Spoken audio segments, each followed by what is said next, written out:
শেষ করবে Asian news 30 ভিন্নধর্মী এক খবর দিয়ে। জ্যান্ত জীবজন্তু চিবিয়ে খাওয়া অবিশ্বাস্য হলেও আজব এই কাজ করছেন জয়পুরহাটের জাহাঙ্গীর আলম। ডিসকভারি চ্যানেল দেখে এই কাজ করে তাক লাগিয়েছেন এই যুবক, আর তা দেখতে পিছু ছাড়ছে না মানুষ। জয়পুরহাট প্রতিনিধি মাহবুদুল ইসলামের তথ্য ছবিতে এই বিস্ময় যুবকের কথা জানাচ্ছেন রুমান আকুন। কাঁচা ব্যাঙ, কেঁচো, কাঁকড়া, শামুক, কাঁচা মাংস, এমনকি বিষধর সাপও বাদ যাচ্ছে না কিছুই।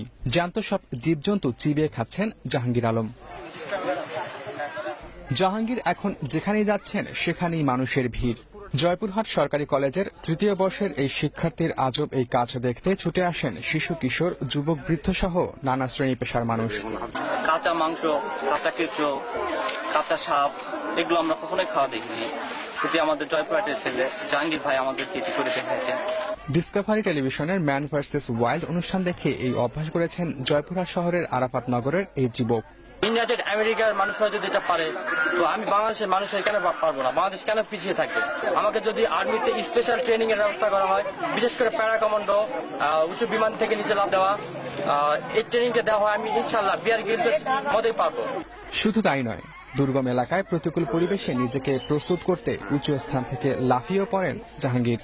জাহাঙ্গীর ভাই আগের থেকেই এই কাজগুলো করতো, সে এর আগে অনেকবার এগুলো আমাদেরকে দেখাইছে।